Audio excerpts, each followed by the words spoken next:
It's the KQ Morning Show. 92 KQRS. I'm Steve Gorman. This is the KQ Morning Show. Thursday, August the 3rd. Good morning, Journey with Stone in Love.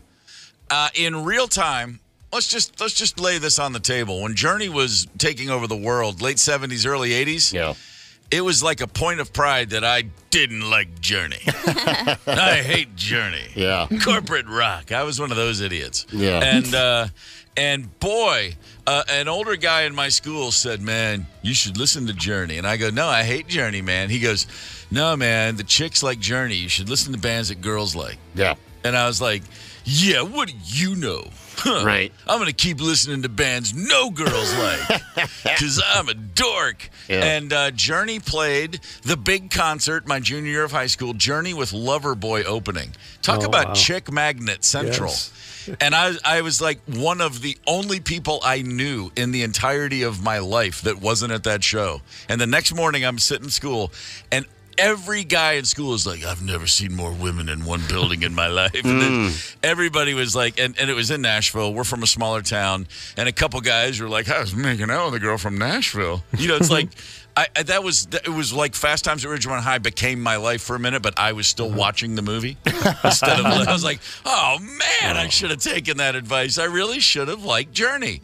I hear Journey songs now, and I'm like, it's a pretty damn good song. Yeah. That's a pretty damn good band. That guy can sing his ass off. They're all great. I mean, I put on my headphones for that guitar solo, and I was like, why didn't I go to that concert? What the hell was I thinking? Right. I saw Loverboy with Joan Jett. Everybody was at that show. Okay. However, but you're right, on the Journey and REO Speedwagon, when High Infidelity came out, I was like, this is puss rock, man. What is this? Journey, Escape, this kind of, and the same thing. If you wanted to make out with a girl for 6 hours along a lonely country road, you weren't popping in Back in Black. She didn't want to hear it. But that song, Stone in Love, all I can think about is one thing: hickeys.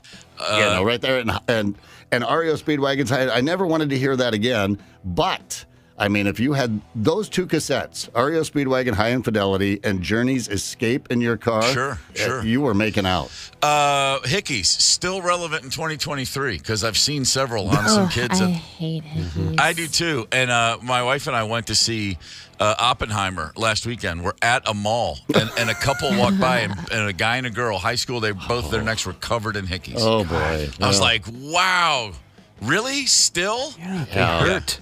I was dating this guy, and I told him that I didn't like hickeys because he kept giving me hickeys, and I was like, you know what? I have a professional job. I teach spin class, whatever. Not professional, really, but I don't like it. And he's like, well, are you trying to hook up with other dudes? That's it. We're marking our territory. And I did.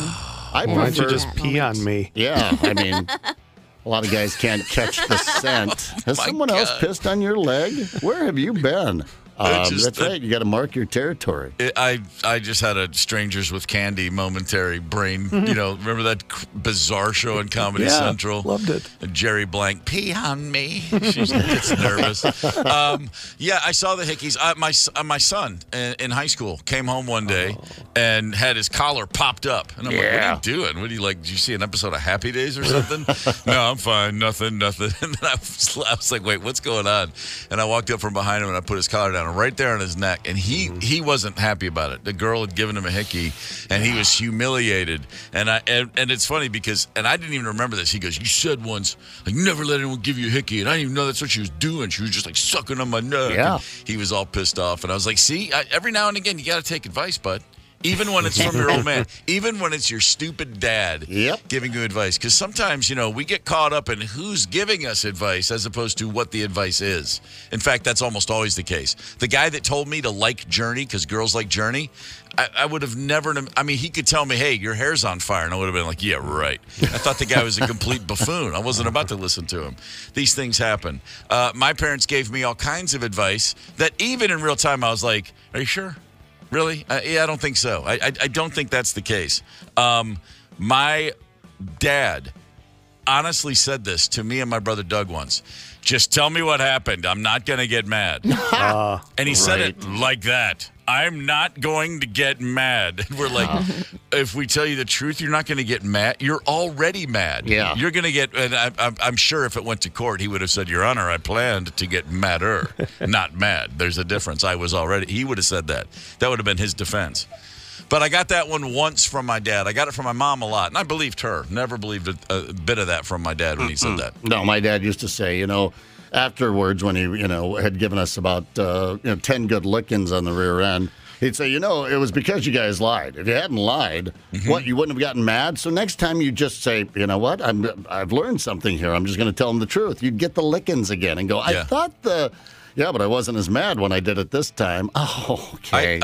It's for your blood pressure, not for my hiney. There was a conversation once where I heard my mom say this, honey, he's a lawyer. Of course he told you the truth. I mean, yeah. He's a lawyer, honey. And I get where she's coming from. Like, in a perfect world, yes, he's upholding the law and he's got some honor. Cheaters never win. Anybody ever tell you that? No. I think that's Baloney. the all-time BS advice of the universe. And if you continue and if you extrapolate on that theory, as adults did in my life at times, they'd always go, they're only cheating themselves ultimately. And I'm like, yeah, but if they're a cheater, they're never even going to understand that. Right. And by their definition, they won. They will always have won. And I'm still sitting here, not passing go, not collecting $200 on Park Place yet again. Yeah, Mom used to always say that. Well, Brian, you have to live with that then. I'm like, I'm fine, Mom. I can totally live with cheating on a test and doing better. I'm totally cool with that. I get to play more football. I get to do this. It doesn't require as much studying. I don't know when it's going to kick in, Mom, but here I am, mid-50s, still not kicking in. I feel like the worst advice ever is live like it's your last day. well, then I'm not going to do anything you want me to do. No, I quit my job, first of all. I went to the fair once. We've talked a lot. We got the Minnesota State Fair coming up, and we've been talking about rides in summer. It's just the theme of the summer. I always think about it. I was on my way to the Western Kentucky State Fair, and I said, Mom, can I have $5? And she said, oh, honey, all I have is a $20. And she handed me $20, and she said, now you spend this like it's your money. And I thought that meant the green flag has waved. Right. Go bananas. And I spent $20 of $20. Of course you did. And when I came back, she said, where's the change? And I said, what are you talking about? I mean, she was horrified. I was like, what? You said spend it like it's mine. It was gone in moments. What are you, crazy? One big dumb thing. Yeah, if she had said to you, Steve, spend this like it's mine. If she had said, if she had just said, bring me back the change, I would have spent $3. I would have been worried about it. Right. I was not trying to be funny. That was like pure, awesome. My mom's the coolest lady on earth. She said, spend this like it's mine. Oops. Yeah. That happens. What are you going to do? What about this one? If you're nice to people, they'll be nice back. You get what you give. Yeah. Really? Yeah. Have you been out in the public lately? No. That hasn't been my experience. Yeah. Now there's a lot of ridiculous things that you hear in my mind. I can hear it being said. My English teacher, Mrs. Peterson, who was very supportive and trying to get me to get my head out of my ass, she was big on telling all of us, guys, these are the best years of your life. And I'm sitting there like with acne and an erection that won't go away. Going, what? This is Peaking now. This is the apex right here. How bad's it gonna get? My hormones are. I smell like chicken noodle soup. I have acne. I mean, my adolescent Steve. armpits were just a nightmare. I was like, why do I smell like bouillon? What is happening? Right, yellow pits. Why would it get hard? Remember that when the shirt pits would just get like hard? It's just a brutal time of life. Yeah. These are the best years of your life. No, honestly, I'll take the job and not smelling like soup. Truthfully, just put me in a salt mine. Get me out of this. All right, well, let's talk about advice. Either bad advice you got this morning or maybe some advice that you received. I'm thinking now of some advice my dad gave me that I didn't take, that I still to this day think I wonder if should I have? I don't know. I can look back at some amazing advice I ignored, like the Journey thing, but way bigger. Like, boy, why didn't I listen to that? Okay, advice. The topic of the morning: bad advice you received, good advice, advice you didn't take. Tell us about some advice experiences this morning on the Maple Grove Lock and Safe Talk and Text line 651-989-ROCK. We'll get something up on the KQRS Facebook page. And Mike Evans, my advice is stick around for the Hollywood Report. Otherwise, you'll regret it dearly. Hang tight. It's the KQ Morning Show. 92 KQRS. I'm Steve Gorman. This is the KQ Morning Show. It is Thursday, August 3rd, and it is time for the Hollywood Report with Mike Evans. Good morning, Mike. Hey, good morning. Good morning, everybody. This report brought to you by our friends over at Marcus Theaters. Don't forget, every Tuesday, Value Tuesday, $6 to get you into a movie and 20% off all concessions. And we should always remind everybody, we have the Dream Loungers, the fabulous lounge recliners. The only problem with them is they're so comfortable, you tend to fall asleep. I mean, Oh, yeah. That's how comfortable they are. Yeah, get a nap before you go to a Marcus Theater. There you go. Love Nuggets, Al Pacino, 83, and his baby mama, Nora Afala, 29, have been dating 2 years, and they have a 2-month-old baby, and they're as happy as a couple of newlyweds. They're seen all over the place, out for dinner a couple nights a week in Los Angeles, usually without the baby, always hand in hand. They don't hesitate to show some public display of affection. Good for them, don't you think? Yeah. Yeah, it's great. Last time I slept with a 29-year-old, I was 29. Well, there you go. Go figure. Way to go, Al. Yeah, there you go. Tom Cruise has been in contact with divorced Sofia Vergara. The two dated 18 years ago, and while Tom was hot and heavy for the relationship, Sofia reportedly pulled the plug. But now, apparently, Tom wants to plug it back in, if you know what I mean. What is this billion-dollar contract you speak of, Tom Cruise? Yeah, exactly. Yeah. Speaking of divorce, Canada Prime Minister Justin Trudeau's wife is divorcing the Prime Minister. I'm hearing, don't be surprised, as after the divorce is finished, there's some tabloid fallout. What do you make of that?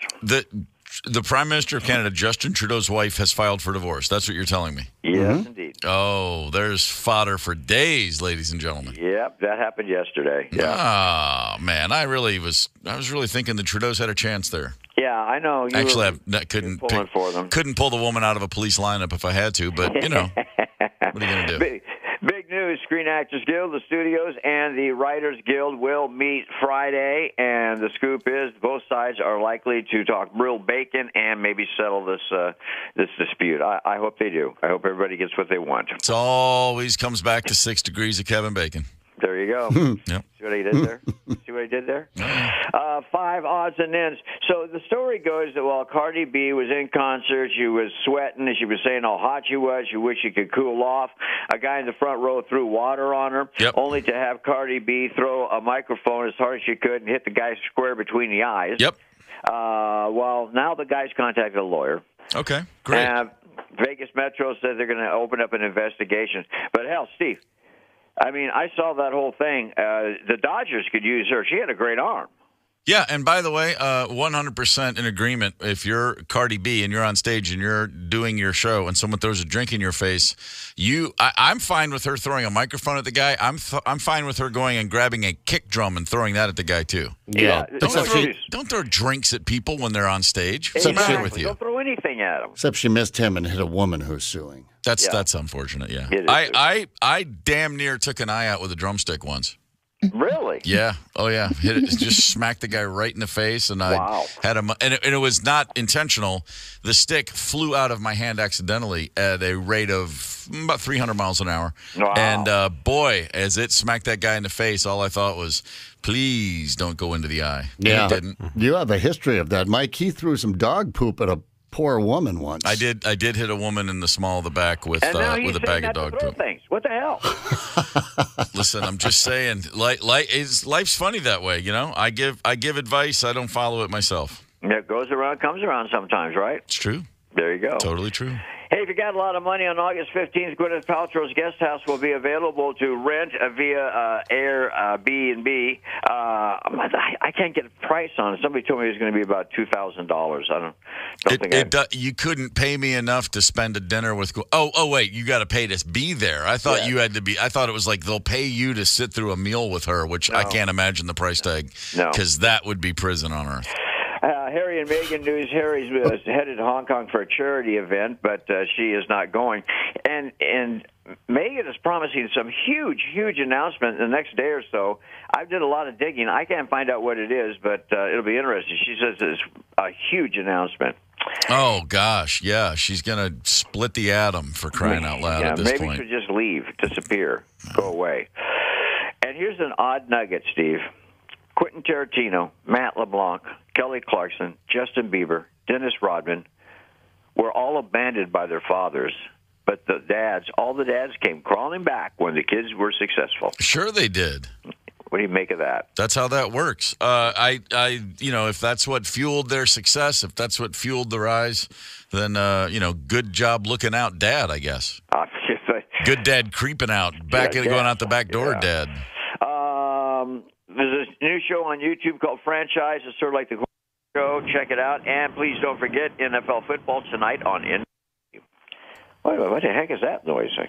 We just had a blimp just crashed outside. NFL, wait, what'd you say? NFL's tonight. That's right, yes. NFL tonight on NBC, and that show on YouTube is called Franchise, about some quarterbacks. It's also pretty good. Nice. Fair enough. Have a great day. We'll talk to you tomorrow. See you. Thanks, Mike. Appreciate it, brother. One of my favorite, the deadbeat dad turning up after the kids' success story was the band Oasis.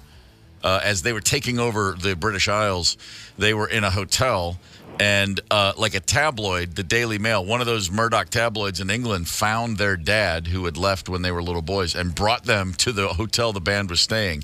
And Noel Gallagher came down and saw his old man, and he said, if Liam sees you, he's going to kill you. And he was dead serious. He goes, you need to leave. And there's a journalist right there recording the whole thing. And he goes, no, he will come over here and he will kill you. I'm dead. He was dead serious. Like, you are not welcome. We have no money for you.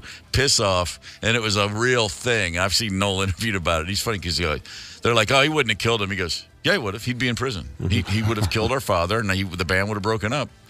That was Noel's concern. You're going to ruin the band. Get out of here. I don't care if he kills you, but it'll mess the band up. Right. These things happen. What are you going to do?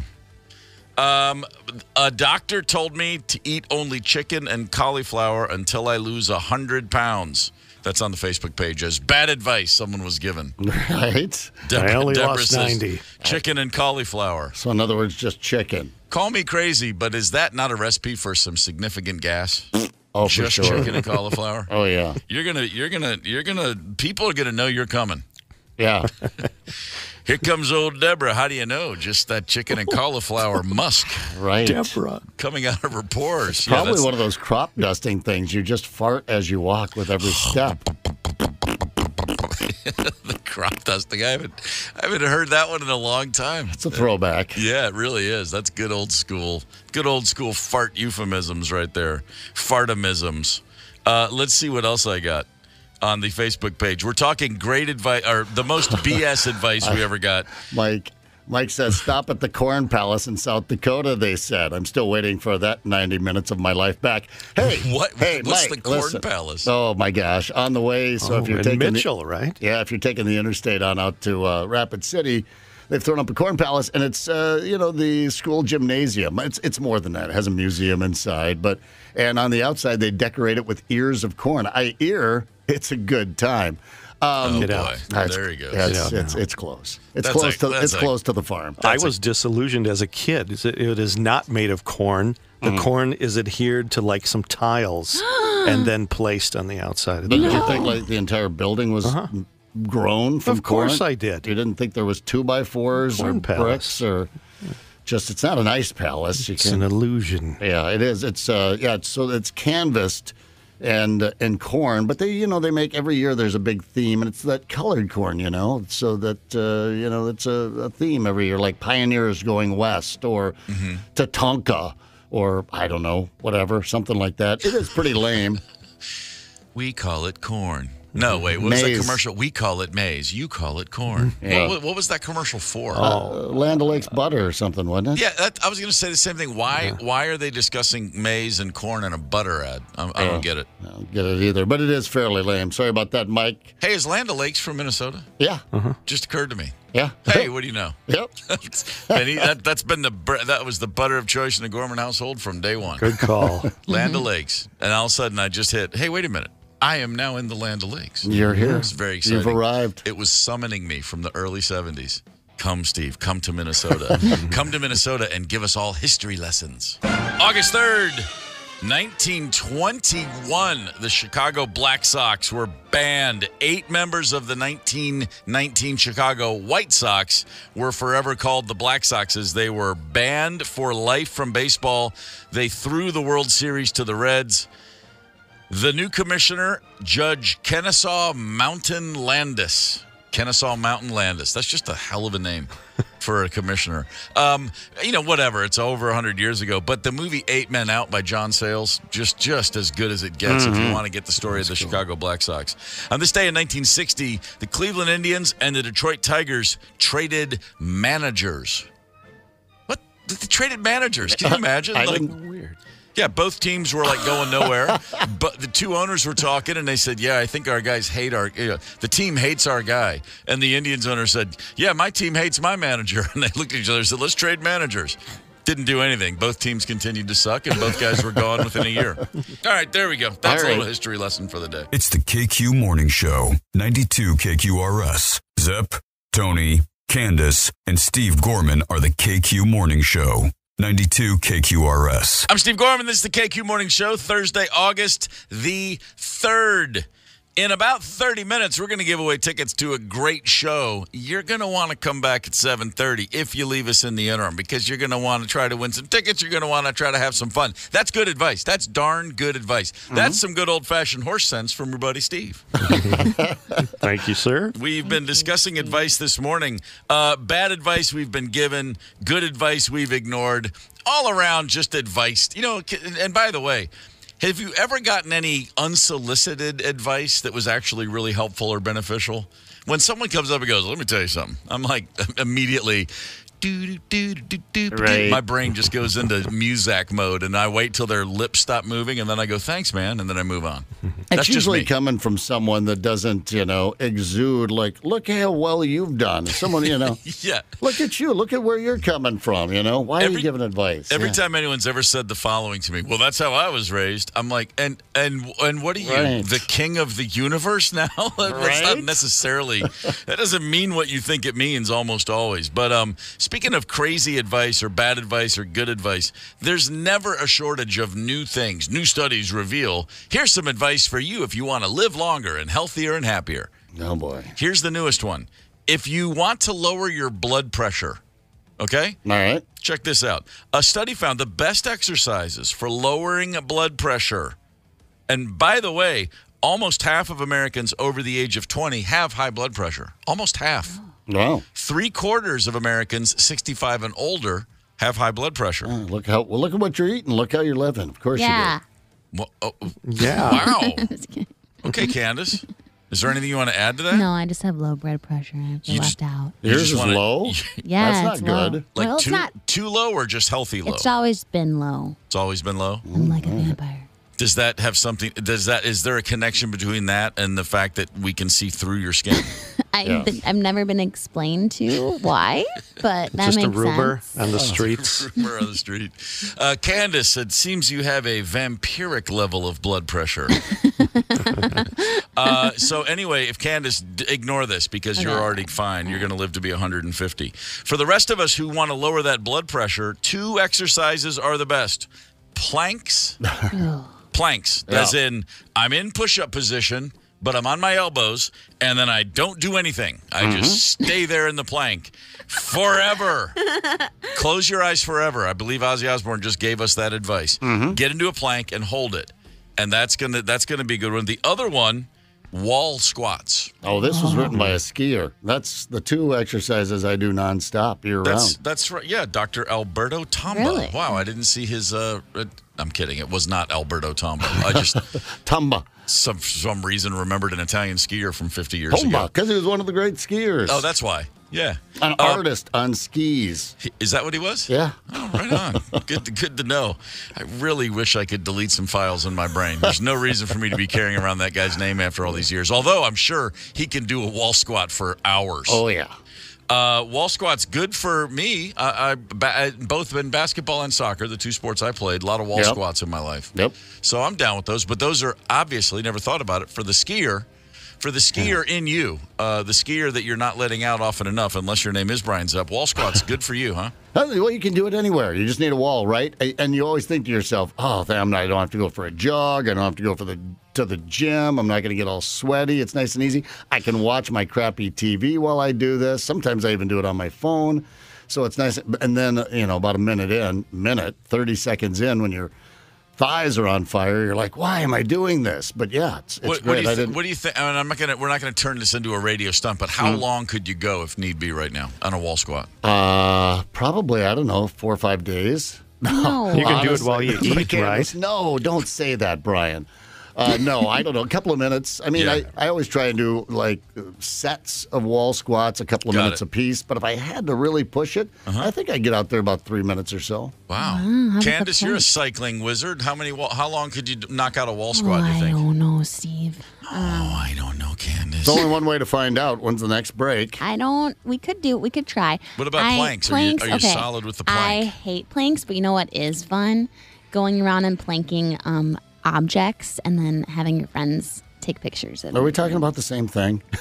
Planking I'll show you I saw a guys. documentary about women who love inanimate objects. Is that what we're talking about? You go around planking things? No, it's a thing that we used to do in high school. We just run around like the neighborhood and just like plank stuff. So you just like lay straight. That on, like, was a bench. trendy for a while. Oh, I remember. I remember thinking that the future is bleak when this is what the kids of America are doing. I'll find getting some out of the pics. house. It's physical. It's keeping the blood pressure in check. Sure it is. I did the longest plank of my life it was in soccer practice as a punishment. There was a drill. We had these two-man drills, and me and another guy, I'm not even going to explain what the drill was, but we both recognized if we act like we're both trying really hard, neither one of us has to do much. And of course, the coach was well aware that that's what we were doing. Okay. And he put us in plank, but not the one on our elbows, up on our hands. He goes, all right, let's do some push-ups. And we get in position. And he goes, I'll tell you when to start. And he just walked away. And we were just there forever. It was like, oh, my God. Oh, my God, yeah. No, I had took this masochist class called the Mountain Collective when I first moved to Montana to get into mountain shape. And when you wanted to take a break, when you wanted to tap out of the class and take a break, your break was get in the plank position, and they put a 25-pound plate on your back. That was your break. If you wanted to tap out and take a break, that was it. Yeah, that's hardcore. That's punishment. Yeah, that's nothing I need to be involved in ever. Nothing like that. We've handled our blood pressure. We're all on our way. Planking Thank God. and wall squatting. This will be the morning show that planks and squats like no other. Check back in around the holidays. Yeah. We're going to be squatting and planking like nothing you've ever seen. All right. Let's challenge other morning shows to a squat plank off. That'd be great. That'd be awesome. I'm down for that. Another great health concern, and by the way, again, we're just giving you guys great advice here. You want to take notes, feel free. A new study on irregular sleep suggests sleeping in on weekends is not good for you. In fact, it can have negative consequences on your gut bacteria, leading to obesity, inflammation, and heart problems for sleeping in on the weekend. If this were true, I would have died decades ago. I'm a dead man. I mean, come on. Yeah, listen. This is completely insane. A new study: irregular sleep schedules can have negative consequences on your gut bacteria. A 90-minute difference in the midpoint of your sleep can impact your gut. So if you're staying up late a couple times a week, if you sleep in a few extra hours on the weekends, you're throwing off all the bacteria in your gut, and that can lead to all kinds of problems. So for folks who get up real early, like, I don't know, us, it says keep the same schedule for the weekend. It's better all around.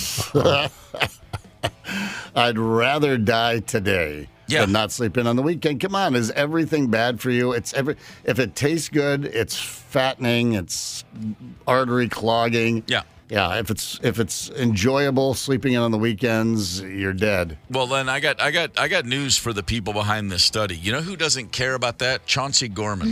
Saturday, Sunday, he doesn't care. He's like, it's 5. What are you doing? Yeah. That's him every morning. And I'm like, good Lord, dude, you just ate like 12 hours ago. What's the problem?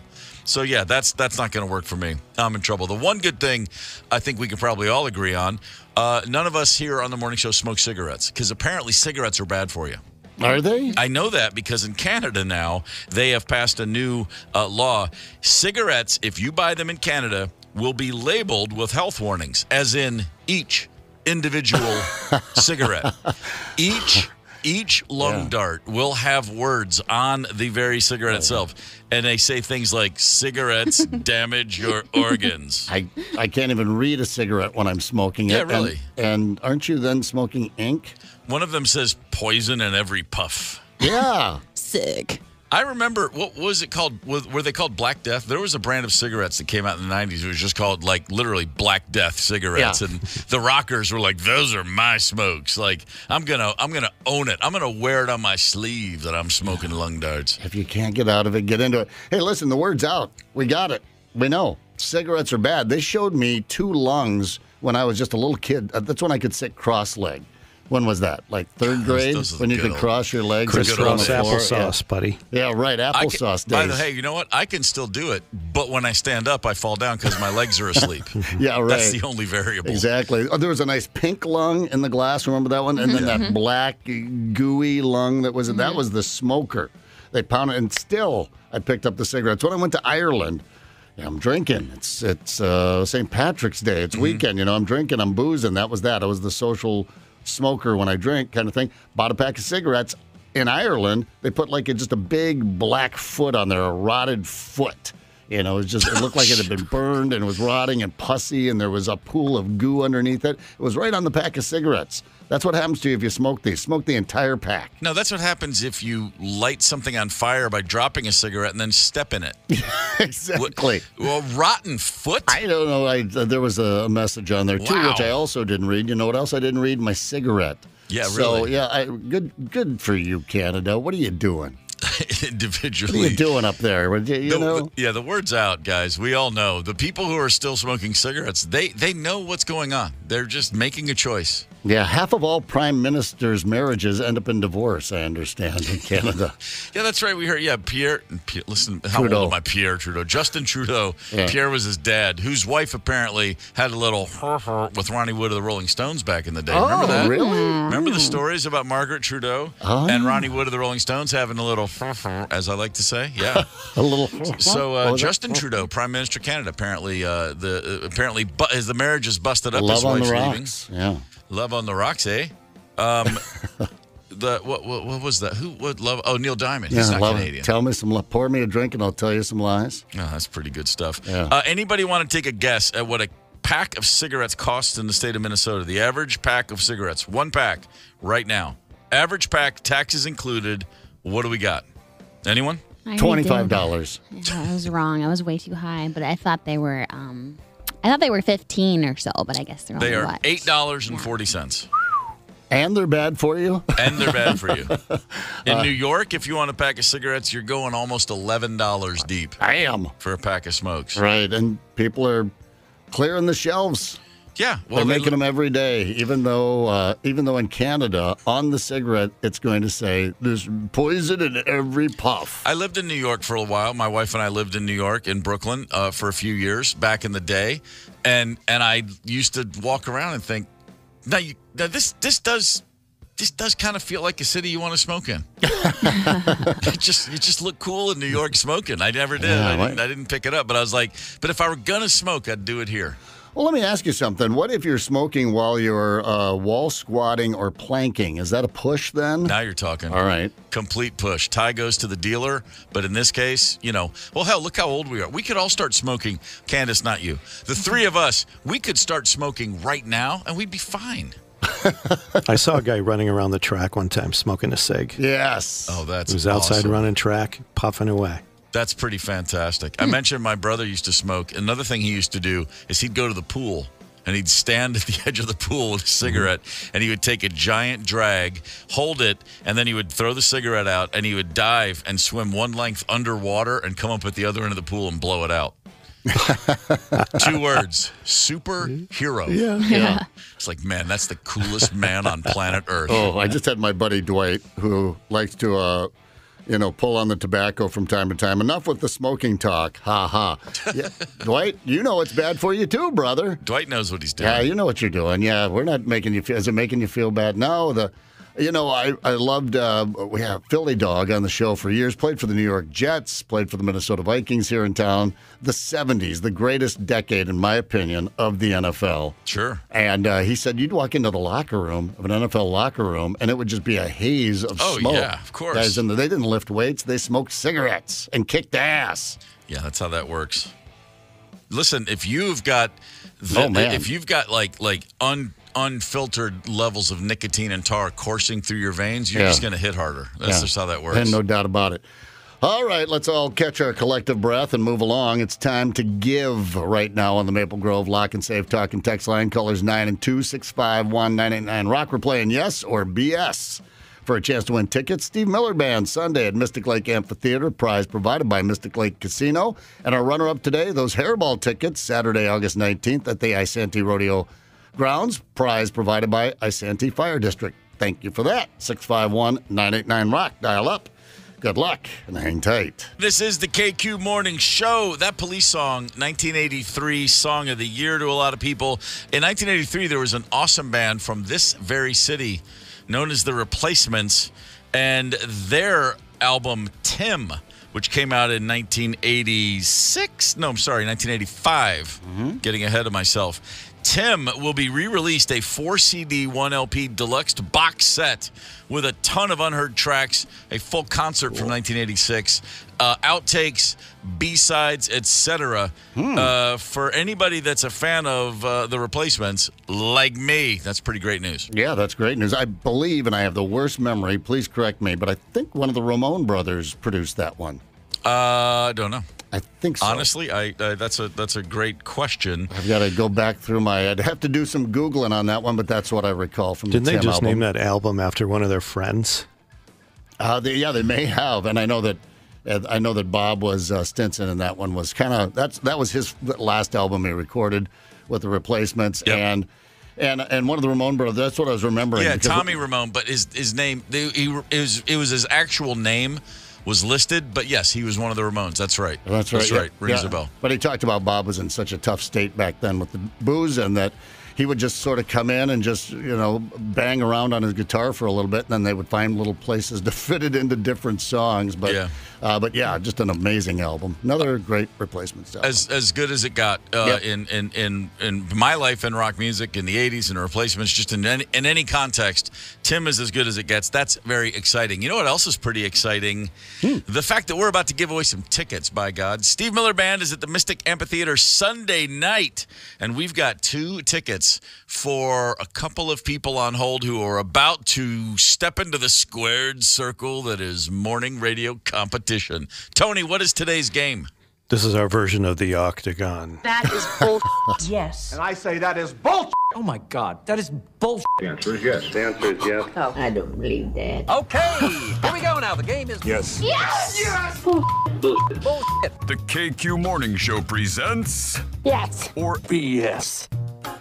Yeah, yes or BS, or a delightfully pleasant, simple trivia contest between 2 cherished KQ Morning Show listeners. I love it. Simple true or false is the name of the game. Yes or BS. I like it. Yeah. I like it a lot. Candice, who is contestant number 1? Joe from St. Paul. Joe, good morning. Morning. How are you, brother? Fantastic. Great. Are you ready for a little yes or BS? Oh, BS. Always ready.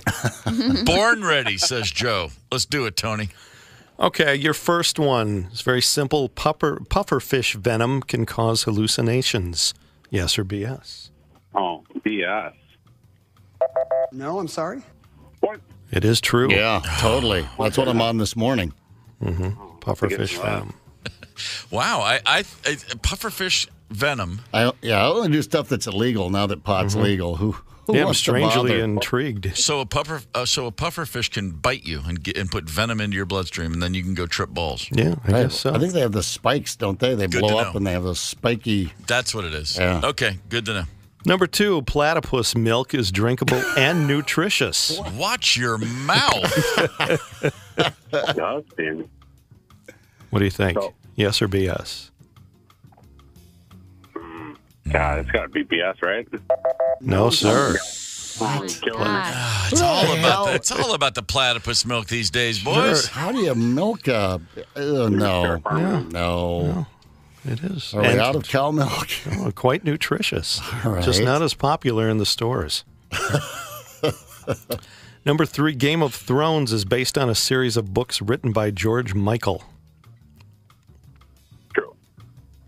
I'm sorry, sir. It is not. It is George R.R. Martin. It's okay, Close. Joe. It's opposite day. You're nailing it. You are 0 for 3, but with great elan. What's the word I'm looking for? Panache. Panache. Sure. All right, let's go, Joe. Let's get this car back out of the ditch. You still got 3 to go. You can make the big comeback. Number 4, Tow truck. Nemo. Nemo, the fish from the animated movie Finding Nemo, is a clownfish. True. See, Good boy. you can do it. We found his wheelhouse. Right. Children's movies. I don't know about pufferfish, but fake animated fish all day long. All day. Sir, number 5, a prune is actually a dried plum. True. Yes. Ah, that feels good. They keep me regular. That's right. That's an added bonus. Yeah. And your last one, Brian Zepp is an abbreviated radio name. His birth name is really Byron Zapelski. Oh, jeez. Oh. It's got to be BS. Correct. Yeah. I was waiting for the answer. I wasn't close one. sure. I was like, God, it's been so many years. What was it? Byron Zapinski? Listen, Zapelski. Okay, that's it. Zapelski. That's enough how to use Zapelski. Very strong. Joe, you bounce back strong, Yeah. brother. 0 for 3, finishes 3 for 6. That's a Good fine job. second half. Congrats on that. We're going to put you on hold. We'll see what the competition's got up their sleeve. Candice, who is caller number 2? Doug from Elk River. Doug, good morning. Good morning. Are you feeling yes or BS ready? I am feeling it. Attaboy. Right. All right, Dougie Doug, let's do it. Let's go, Douglas. The reason that fire stations have circular stairways is to prevent horses from going upstairs.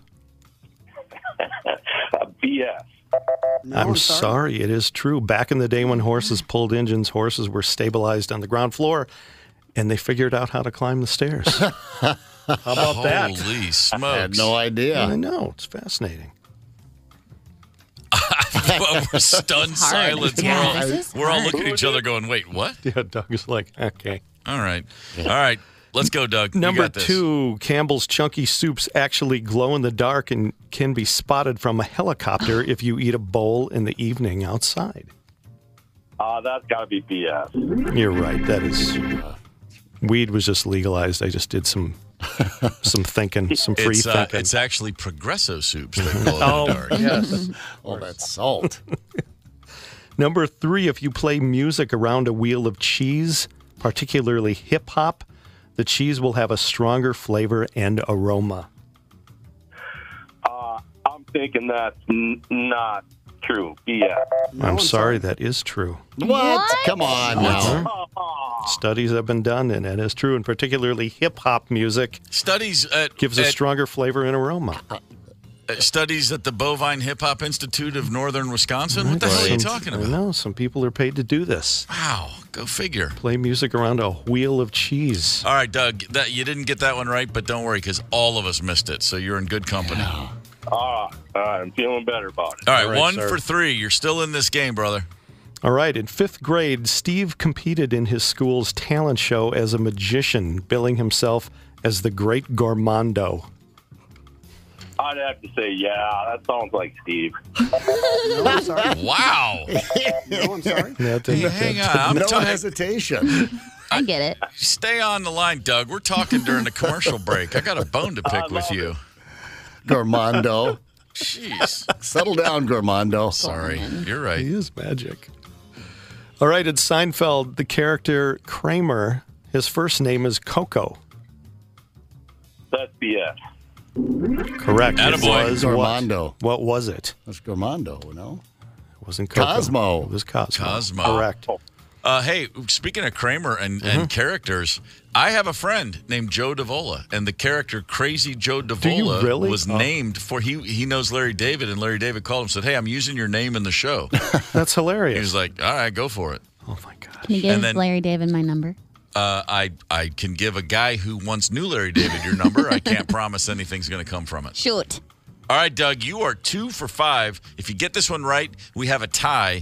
If we don't get this one right, well, then you got a runner-up prize. So either way, you're in good shape. But let's see what happens here. All right. All right, Dougie. In season 9 of MTV's The Real World, Candice was in the running to be a cast member, but lost the opportunity when the lunch table on set offered unlimited caramels, giving her explosive diarrhea the day of the audition. That is BS. That is so BS. It was can't believe you got Twizzlers. Yeah. Caramels, Wow. yeah, they back you up, don't they? Those Twizzlers, though. I hear Candice loves diarrhea, no? I love diarrhea. There you go. I tell you what, there's nothing better than having somebody with a perfect, delicate touch just whip your thighs with a Twizzler. Little shout out to all the Patriot fans out there. Okay, we are 2 players, Joe and Doug, 3 for 6, which means we've got a tiebreaker. Mm-hmm. Tony, I'm assuming you are prepared for this this eventuality. Oh, of course. Of course. I have a litany of these. Here's your question. We'll ask Joe to answer first, and then we'll go to Doug. All right, sir. An ant is incredibly strong. This is true. How many times its weight can an ant lift? What do you think, Joe? Twice his body weight.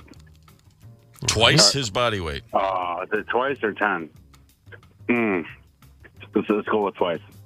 He's going with twice? Okay. Doug, what do you think? I think it's 10. 10 times his body weight. Okay. The correct answer, to everyone's surprise, is 50 times its weight. The mighty, mighty ant. Oh, my God. Holy smokes. Doug E. Fresh coming in with the victory in overtime. Congratulations, sir.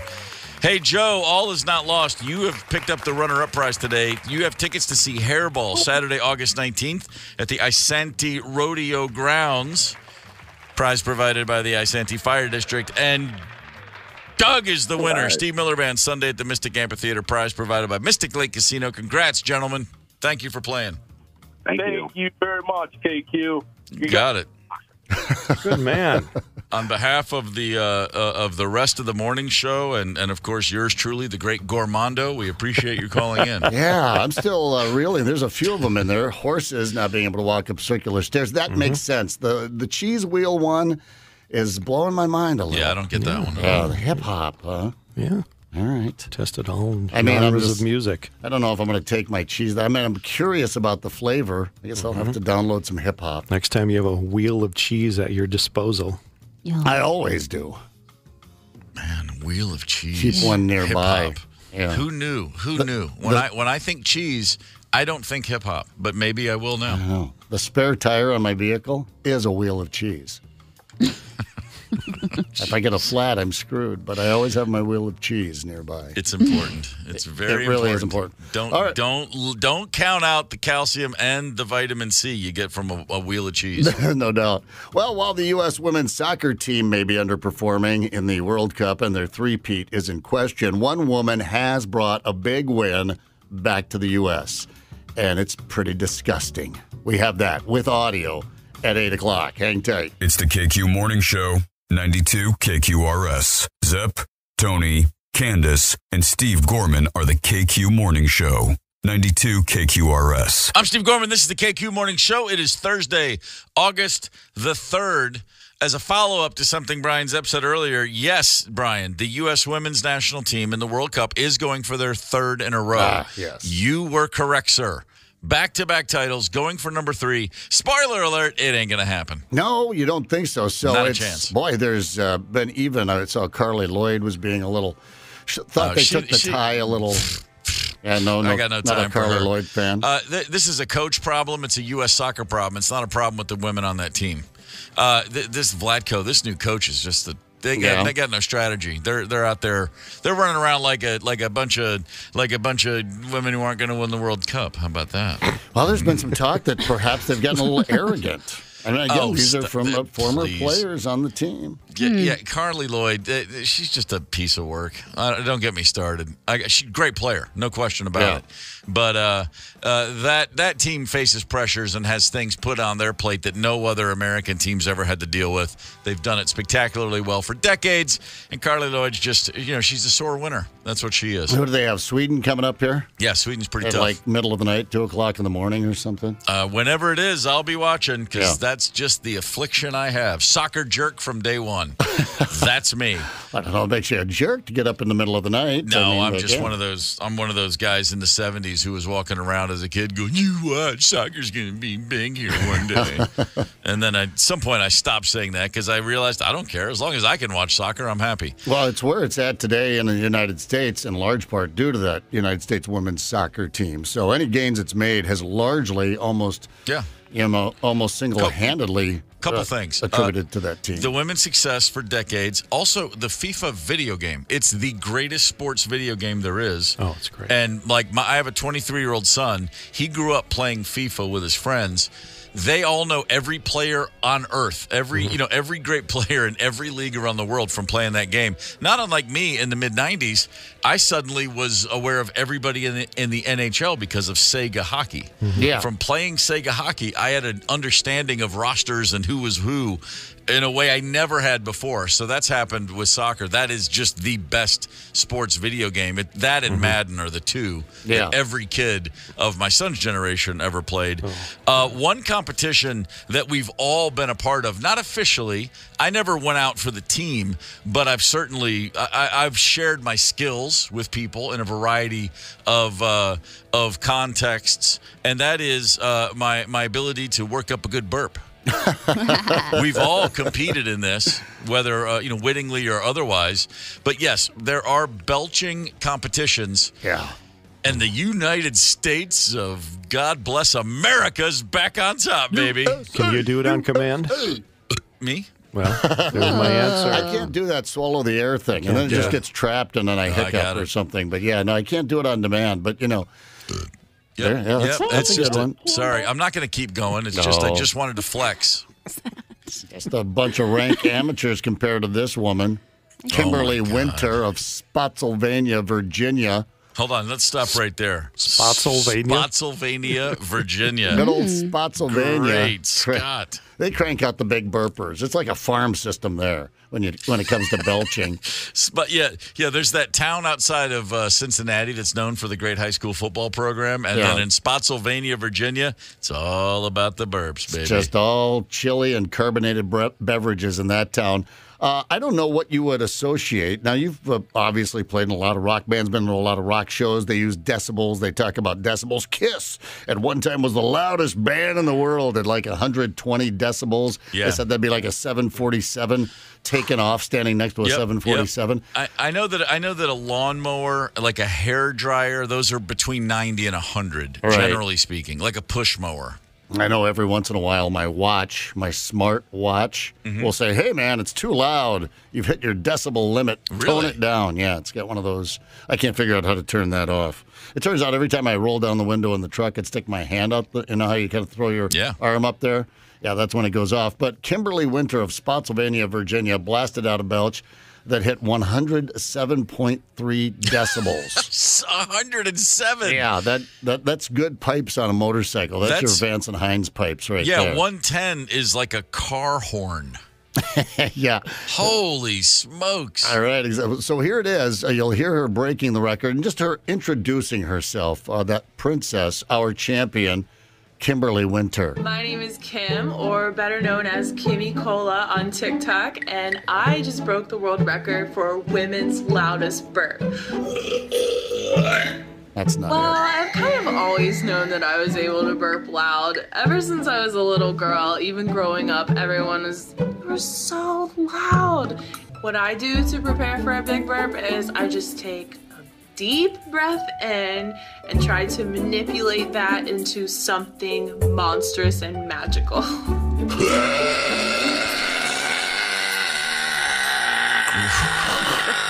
Have a seat, I realized I was Gormando. probably one of the loudest women out there because one time I got kicked out of a bar for burping too loud. Wow, Badge of honor right there. What a delicate flower. However, that was not her in the sound studio. Here is, was it Kimmy Cola, she said, with 107 decibels. The official record, Guinness, their recording. What did we get to? It's 107.3. Yeah! All right, there it is. Great day in the morning. I like the way she said, I'm among the louder women. Like, yeah, really? Okay. Yeah. Kicked out of a bar for belching. That's a new one. Haven't heard that one before. I can't even begin to get my arms around this. I've been married to a woman for almost 30 years who would say, as I've heard her say many times, I'd give anything to be able to burp. Like, she can't burp. She'll feel like, oh God, how do I do this? And I'm like pounding her on the back. I'm like, come on. She has no, it just does not work. Slam a beer, nothing? Nothing. Really? Never happens. How's all that gas? I don't get know. Out? I don't know. I think it's anger that it releases through anger at me. I'm not the reason you can't burp, as I burp on command all the time just to annoy her. Yeah. Wow, that is impressive. Let me try to do it. Come on, Candice, do it. Here it comes. Throw up. Yeah. Wow. There you go. Let's see. That was like 61 decibels easily. Yeah. Sweet little burp. Tony's always trying to make me look bad. She furped. She furped. By the way, the furp is an old family staple. It was, can you burp, fart, and sneeze all at the same time? God. Oh yeah. It's like, and if you felt a sneeze coming, you'd be like, okay, hand, let's try to get it all lined up together. And then of course, then we would turn to, well, next time you get the hiccups, when you have the hiccups, work up a burp too. Try to find a fart in there. You know, it's just never. No one ever pulled that off. Hit for the cycle. Yeah, exactly. The record, by the way, loudest burp for a guy, just slightly louder at 112.7 decibels, but that's held by an Aussie. Blasted that one out back in 2021. You know, if you had said the world record for a man burping is 112 decibels, where do you think he's from? I think I would have said Australia. Yeah. Having been there twice, I think that's right where I would have gone with it. Yeah. It makes sense because out in the outback, you know, you've got to let people know you're coming. That's right. It's like a smoke signal, but different. Yeah. Man, the good belch. There you go. I'm just now thinking about this. If your girl, your lady, your partner, your girlfriend, your wife, your soulmate, if she's in the Guinness Book of World Records, just that alone, you're like, man, it's pretty cool. I'm proud of you, babe. Mm-hmm. But if she's in there for loudest burp, are you still proud? Is that something are you telling people about it? Like, are you sitting there, the flight's delayed, you're at the gate, your phone's dying, you look over and you see someone, you're like, long day, huh? My girlfriend is in the Guinness Book. I mean, do you just bring it up ever in any context? Do you frame the certificate of the award? See, that's the kind of slob I am. If she's a girlfriend, I'm bragging all day long. If she's my girlfriend, I don't know. Yeah. I just think there's my double standard. I'll do the belching. No, actually, I'm not a big belcher I wonder myself. if she gets a lifetime supply of Guinness beer just to keep her in gas. Yeah, no kidding. That would work. And speaking of being in an airport, wasting time, talking to strangers, have any of you guys ever, because now we are all photographers, we go everywhere in the world with a camera in our pocket, in our phone. Yeah. Have you ever taken a photo of a stranger simply because you thought they were really attractive? Can't say I have. Yeah, I've taken photos of strangers because I think they look like someone else. Right. Like, I'll take a picture of someone, I'll send, like, if I saw a guy that was like, oh my God, that guy looks just like Zepp, I would take the picture and send it to the three of you and go, yes, no, what do you think? Like, and the person never knows, I don't think, that I'm taking their picture. And then I delete it. It's not something I care about. If I saw a really attractive woman somewhere, it would never occur to me to take her picture. That's really, to me, a violation. And I ask because about 1 in 10 people say they've done that. Okay. I do because I want to sketch them later. Oh, my God. I'd be too afraid I'd get caught, busted, you know.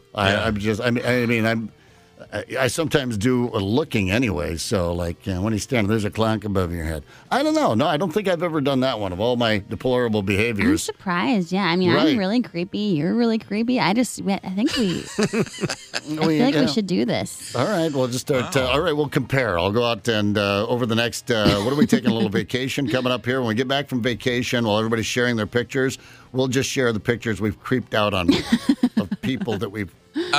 When I've done my thing, which is not because I think someone's hot, but again, because I think they're either funny looking or they look like someone I know, or for some whatever other reason, shtick I plan to run for an inside joke with somebody.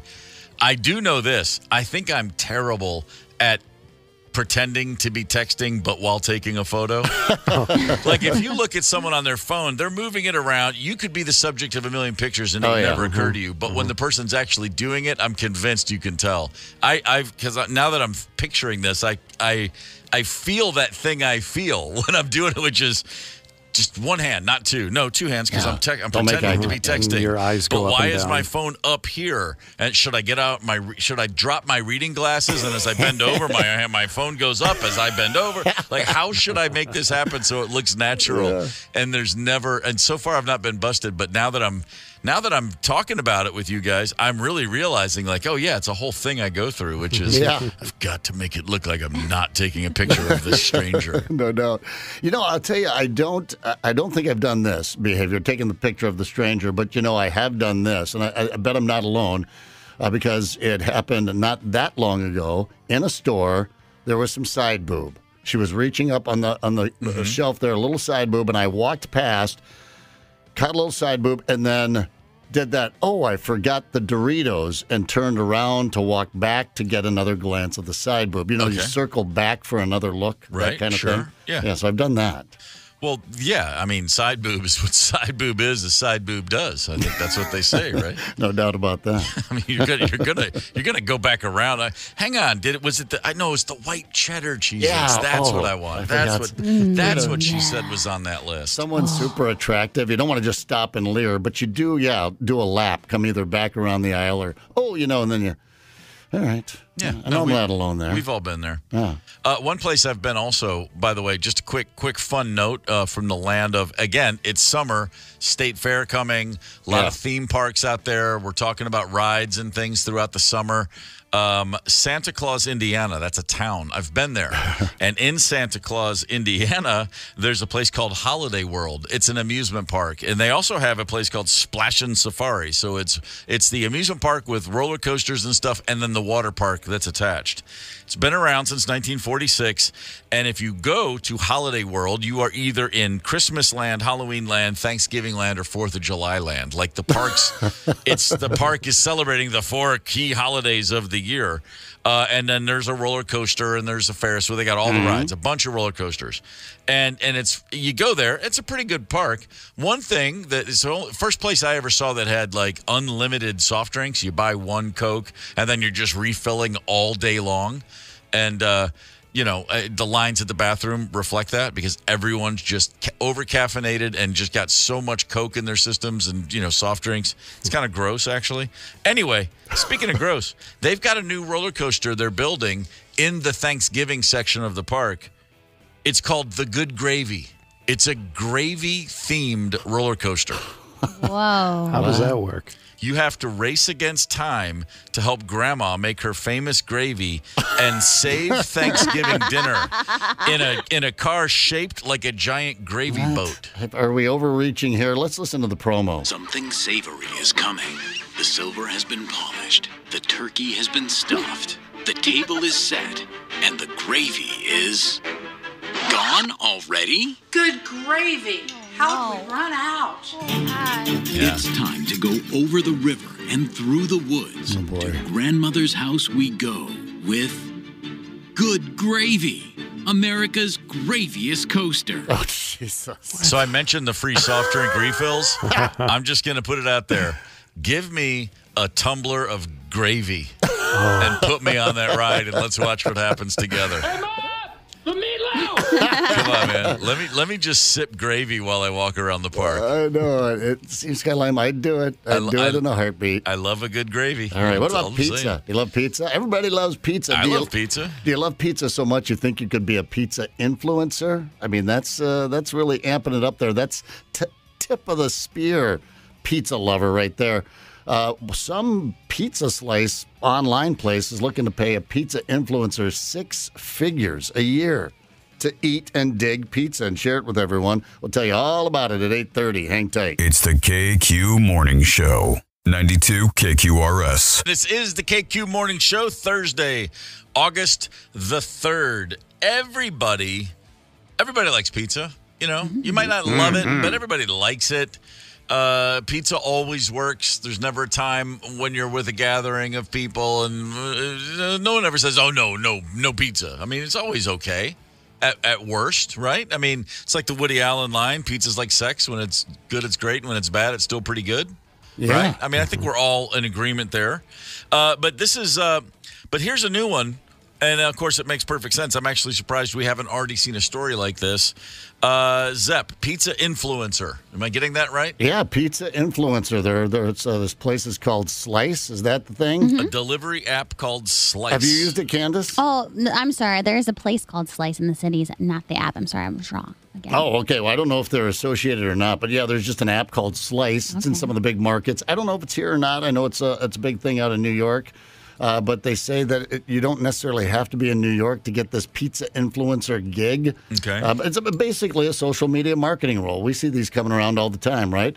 So the job description says you'll create videos, social media content for TikTok, Instagram that, quote, celebrates pizza, pizzeria owners, and pizza eaters. So I don't know what the deal is with Slice, if you can just go to the Slice app and get a slice of pizza or a pizza from a number, kind of like the Uber Eats and Eat Treat and all that, all those eat apps that will just go to your favorite place and bring you some chow. One of those, but it pays out at $110,000 a year. Pizza influencer, starting salary $110 a year. And, okay, so it says they need you to celebrate pizza, pizzeria owners, and pizza eaters. So it's not just one brand of pizza. They just want you to be in the city just sharing pizza stuff, apparently. Yeah, just promote pizza. I guess does pizza need promoting? Well, everything does, right? Medical, dental, matching 401k, and a, quote, weekly pizza stipend. So free pizza, $110K, benefits just to share the love of pizza. I know. So this is what I'm curious about, being an influencer. I look at this and I'm like, I could do this, but I probably couldn't, could I, Candice? And the reason I say Candice is you do all of our social media for us, and we do very little producing content, but Candice has us planking in the middle of the show and doing all these fun things, and she's cranking out all of our social media. Is it difficult, or is it easy? As it seems to be an influencer? From today. I mean, but all that. I mean, to be an influencer, you can't just. You got to go. Like, you had to herd us cats into doing that. It seems to me that maybe being an influencer, although we like to make fun of it, and it seems like a made-up job, it's clearly an industry now across all facets of, a business. It's probably a little harder than it looks, doesn't it? Yeah, absolutely. Yeah. It's hard work. Isn't a hard part being able to articulate your thoughts and present it in readable fashion? Yes, I am like some sort of wizard. I can look at 2 Instagram accounts and see no difference between the quality of the photos and the humor of the captions, and one has 6 million followers and one has 30 followers. And I'm like, it's the same crap. How do you stand out, though? What's the difference? Nudity? Candice, we're from the 1960s. We don't understand much. Well, go to the KQ Facebook page right now. Yeah. Because, there's some funny pictures on there. Are these the planking photos? Steve came up first. Tony won. Everyone loves Tony's the best. That's because I'm the anti-planker. Wait, you actually posted those photos? Yup. Or planks?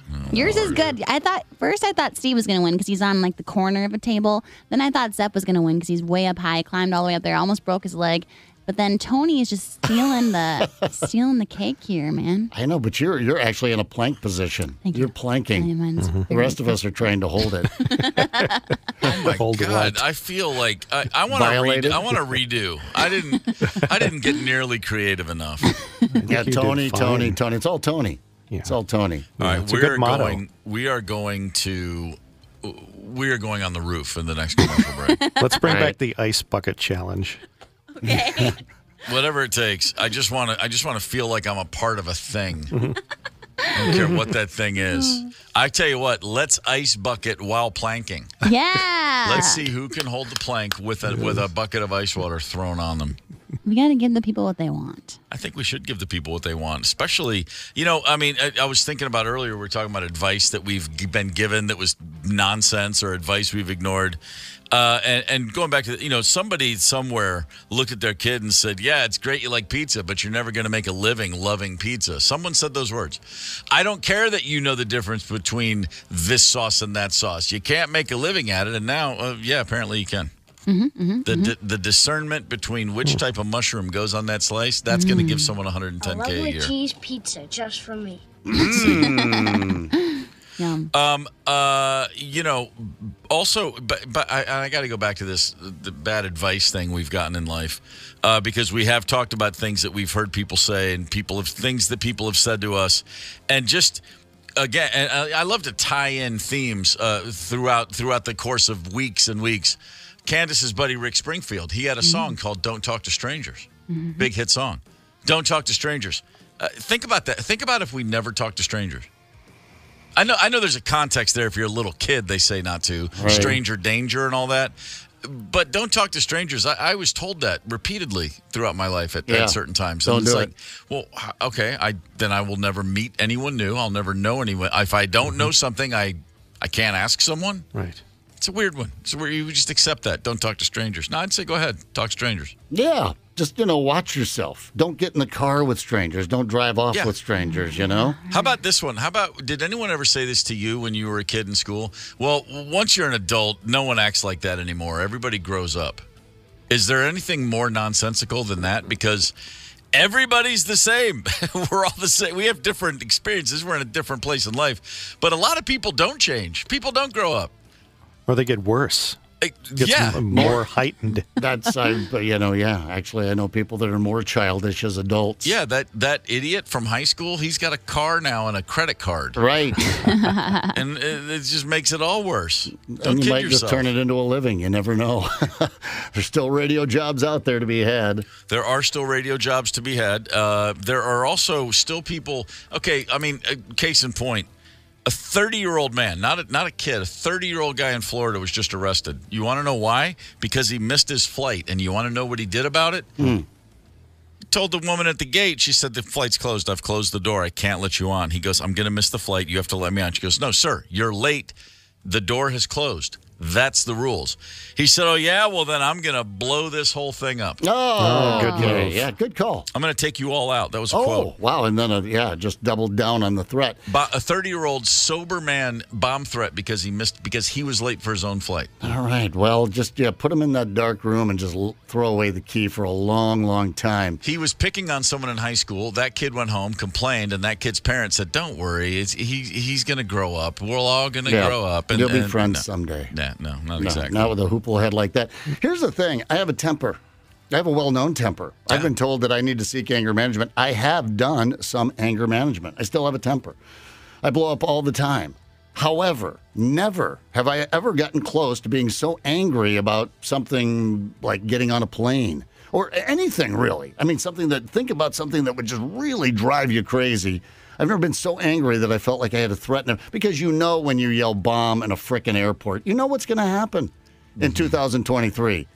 Some guys are going to grab you and they're going to stick you in a room for a while, and then we're not going to hear from you. You're in a whole you're not getting on a plane anytime soon, or maybe ever again. So I don't know, what level of insanity rage is that? I don't understand. That's like a criminal temper, I guess. You're not asking to be arrested. You're begging to be put away. You're literally saying that. That's the guy who says at the TSA line, he looks across as if he's greeting a friend, and he goes, "Hi, Jack." and then goes, I was just saying hi to my friend Jack. It's like, no, you weren't. Speaking of which, Hijack on Apple TV. Yeah. Really, really worth a watch. It's the worst show I've seen in years, and I couldn't get enough of it. Oh, really? It's like watching, it stars Idris Elba, who's awesome, Stringer Bell from The Wire, and a million other great things, Luther.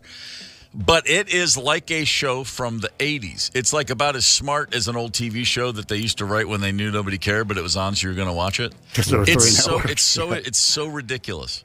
There are so many. You could nitpick this show it's 7 episodes, 7 hours long, and you could spend 7 hours nitpicking every line, every moment. I watched the whole thing. My wife watched it. My sons watched it. We're all like, we can't stop watching it so bad. It's great. It's a great hate watch. Boy, That's funny. You're not talking me into it, but I'm very curious. You know what I mean? Because I don't know if I want to start watching something I'm going to hate. Do you hate yourself for watching it? No, because it's just funny. But those are thin lines. I don't hate watch much. There are movies there's movies we all loved as kids or whatever because they were so bad. You just it was like I love to hate this movie. Space you watch 1999. Perfect example. You're like, it's so bad it's good. It was horrible. There's that thing. It's so bad it's good. Yeah. And this is so bad it's good in a right way. But even within that so bad it's good, there's lines for me. I don't know where they are until I cross them. I will, like I said the other day, I watched a show called High about a drug mule, and I was like, this is so dumb. This woman is I have a headache just listening to her tell her story, and I can't turn away. And I don't get sucked into the car crash viewing very often, but you're just watching. It's like there's certain slow motion car crashes I just can't get enough of. And Hijack on Apple TV is one of them. All right. I think there's a universal thing about anything going wrong on a plane. I think we all get sucked in because anytime we're on a plane, we're like, what if something happens? Yeah, pretty great. And, I know. Idris Elba. Let's not kid ourselves. He's easy on the eyes. Not bad. He was my vote for the next James Bond, but now he says he's not interested. He would have been awesome as James Bond. I think he's still in the running. Don't count him out yet. Well, that's true. That's a very good point. I think he'd be a damn fine James Bond, and he's English, right? Isn't he? Is very much English. Yes, he doesn't do the English accent acting-wise. I don't know if I've ever heard him do the English accent acting-wise. Well, he does in the interviews. Yeah, he had a show on BBC called Luther where he's like a detective. He's chasing the serial killers. Yeah, I did see that. I like a lot of actors on The Wire. You just assume every one of those folks is from Baltimore. And as a kid with Baltimore roots, as I say, the accents are pretty good. It was funny, though, because I had no idea Stringer Bell was English, the actor Idris Elba, watching The Wire at first. But the main guy, McNulty, the protagonist of The Wire, played by the English actor whose name escapes me, the main guy on The Wire, McNulty, he's got the worst Baltimore accent imaginable. It's like chewing aluminum foil. This is the one weakness of the show. It was always like, man, that guy, they just couldn't get someone with a better accent, but I guess no one else cared. I mean, just leave the accent off. Just don't do the accent. Yeah, how about that? Yeah, no one really ever misses an accent but if you do a bad accent, it'll crush the whole thing. Tom Cruise, what was that silly Irish movie he did with his then wife? Oh, Nicole Kidman. Nicole Kidman, where the Irish immigrants came over here. Yeah, right. It was. First of all, it wasn't a good movie. Secondly, I couldn't get past the first 5 minutes of it just because the accent was so horrible. Look, it's got pink hearts, blue moons, and new green diamonds. Yeah. Tom Cruise, jump out of a plane, dude. Don't try the accents. Yeah, you're limited. Just a Lucky Charms ad at best. Coming and going. The greatest accent story from recent binge watching that I was completely unaware of because I don't speak Spanish. Did you ever see Narcos? Yes. On Netflix. Love Narcos. Tremendous series. The first two seasons about Colombia and Pablo Escobar. Yes. The actor who plays Pablo Escobar in Netflix is actually Brazilian. Mm-hmm. He learned Spanish for that role. He did not speak Spanish. He took Spanish lessons, but he also doesn't have a Colombian accent. Apparently, he was taught by a Venezuelan language coach. All the people in Colombia were furious with that show because to their ear, it was immediately apparent. Well, not only is he not really a great Spanish speaker, but he doesn't even have a Colombian accent. It all went right over me. I thought the guy was amazing. I was like, that's the good thing about not speaking a language. You don't pick up on those things. Yeah, no, right, exactly. We didn't get that at all. I only watched the first 2 seasons, by the way. You know me, I don't get very many seasons. Those were the 2 to watch. Yeah, those were the 2 to watch. UFOs, that's the thing to talk about these days. We had the big congressional hearings. There's a lot of information out there. There's a new buzz about UFOs, and there's a new documentary, Accidental Truth, UFO Revelations, narrated by Matthew Modine, by the way, talking about a great actor. Ron James of Mutual UFO Network, our guest at 9 o'clock. Hang tight. It's the KQ Morning Show, 92 KQRS. Zep, Tony, Candice, and Steve Gorman are the KQ Morning Show. 92 KQRS. I'm Steve Gorman. This is the KQ Morning Show. It is Thursday, August the 3rd. In a few moments, we're going to be speaking with a guy named Ron James, a filmmaker. A recent documentary, Accidental Truth, UFO Revelations. It's getting an awful lot of attention. We've got congressional hearings. We've got decades of people looking to space and going, hey, I wonder who's out there. I don't have a real strong, dog in the hunt on this one, other than as big as the cosmos are, as ginormous as the universe is. Yeah. I'd like to think there's some other intelligent life out there. It'd be kind of weird if we really were Apex, All right. I mean, we've sent a man to the moon. We also give pizza influencers big six-figure jobs. I mean, we got the whole shooting match going on down here, and I don't know that we're sending our best out into space. Well, we are sending our best out into space, but I don't think it's good enough. If there's alien life that's able to get down into our atmosphere and hang out and buzz around and not be detected, why haven't they done more? Why are we still here? How are we still here? I don't know. It's a lot of stuff like that a lot of people have been thinking. But it's been 6 or 7 decades of people really taking this kind of seriously with more of that. So with that, let's go to the phone. Ron James is on the horn. Good morning, Ron. How are you? Thanks for calling. Yeah, thanks for having me on. It's a very interesting time. I would certainly say that's the case. I was just given my quick overview, which I've said a million times, which is I don't have the kind of information you have. I haven't studied this, but I would just like to think with the enormity that is the galaxies and the universe, it would stand to reason there should be somebody else out there. That's how I've always looked at it. I think the scientific community is pretty much in agreement at this point that the idea that we're the only life in the universe is actually kind of preposterous. And so, it's not a stretch, and it's not asking people to really think illogically. It's just math. It's simple mathematics. There has to be life in the galaxy. And then people say, well, that might be true, but how could they get here? And, we're starting to find out that things like wormholes and other ways that transcend distance are scientifically valid as well. Yeah, I didn't read the article in Popular Science, but there was one just last week that there was some leap made. We're not there yet, of course, but they connected something. It was way over my head that could possibly lead to light speed travel. And it was only, we're talking about fusion and everything else that's happening. Now we have suddenly artificial intelligence, which last year was a joke, and this year is terrifying to a lot of people, and it's happening, and it's in our daily lives now.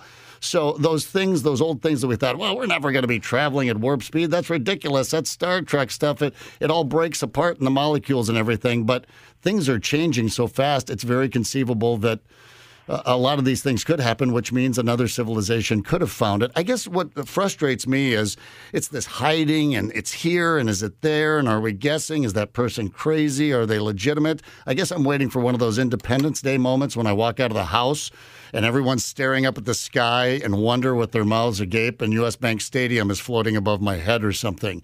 But what do we have now that's concrete that you can say, hey, guys, we have some real good evidence now, or they're here, and we know that?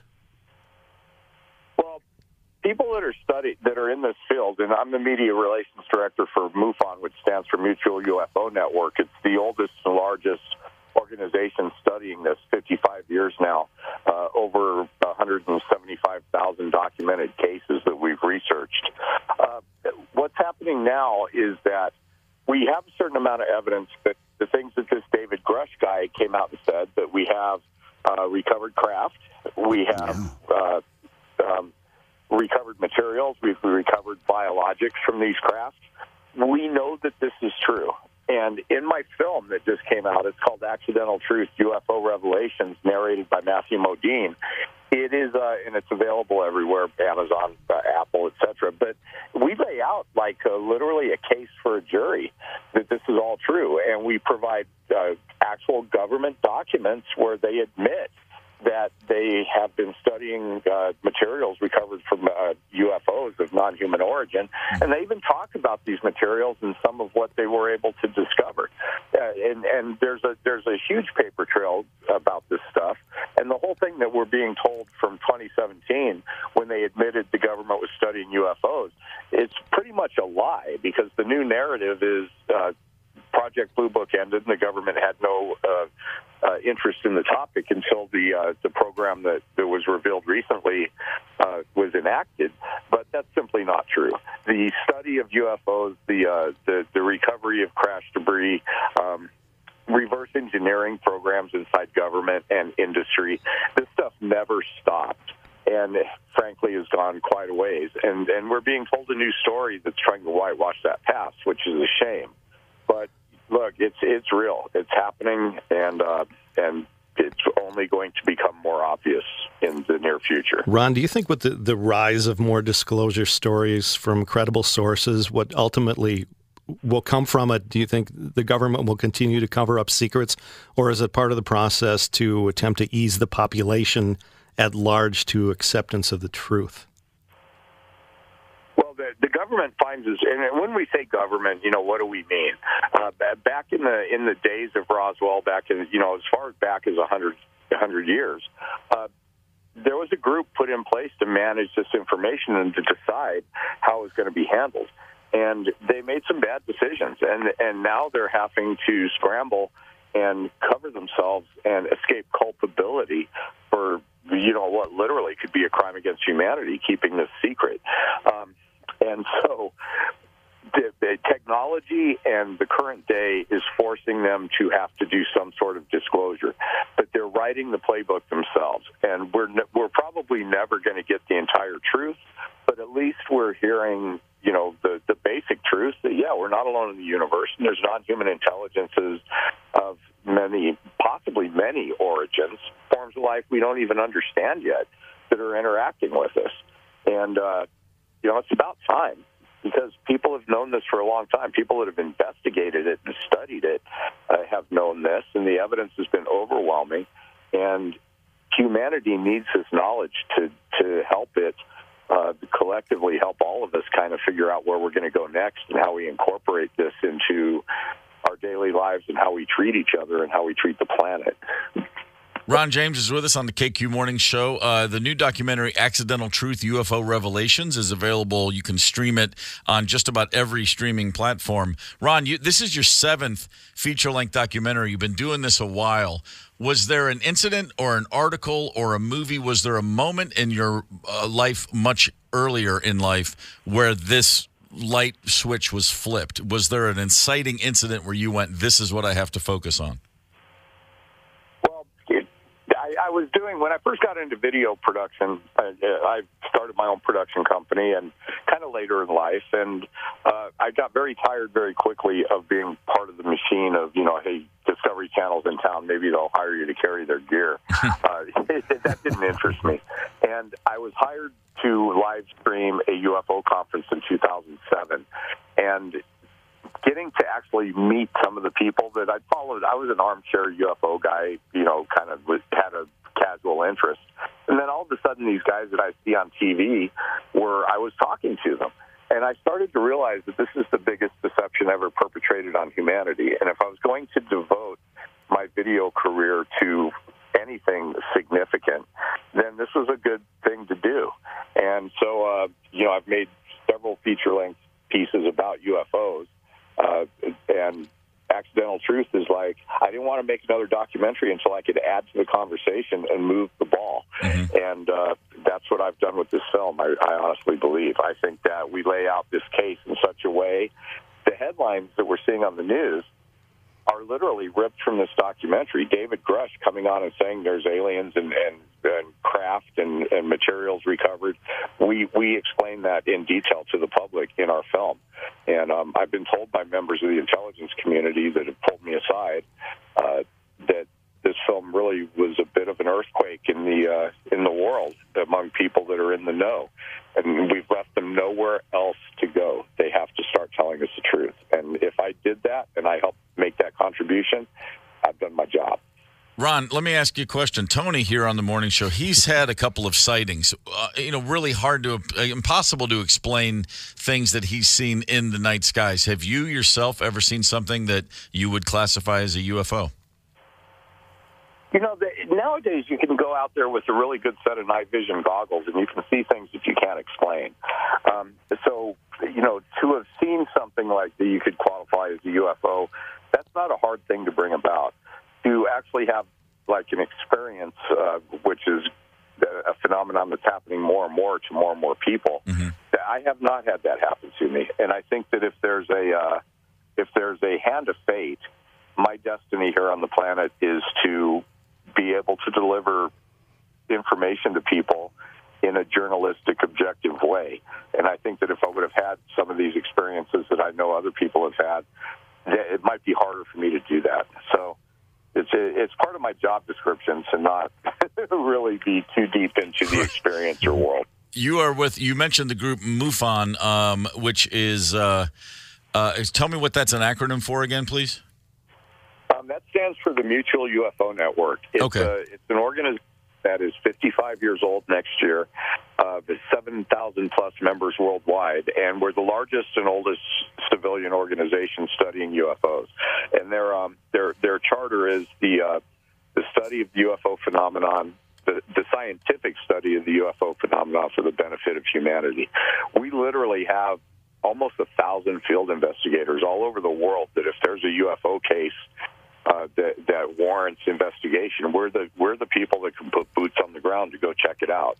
And we've got a database of pushing 175,000 cases over the years. Wow. And some of them really very, very compelling. So the guys that are the work. MUFON, if anybody has got something they want to report, that's the organization to get in touch with. And this documentary, Accidental Truth, UFO Revelations, you said it's on Amazon, it's on Apple, it's pretty easy to track down. This is endlessly fascinating stuff, Ron. The film's narrated by Matthew Modine. It's won 17 major film festival awards, and it just came out in April. So it's not it's a fresh film.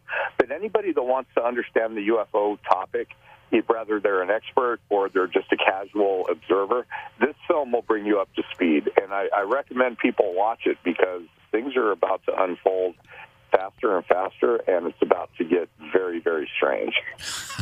That's exciting. You would be the guy to know. I don't think anyone's going to argue that point. Thank you for taking the time. It's fascinating. We appreciate the call. Thanks for having me on. You got it. See ya.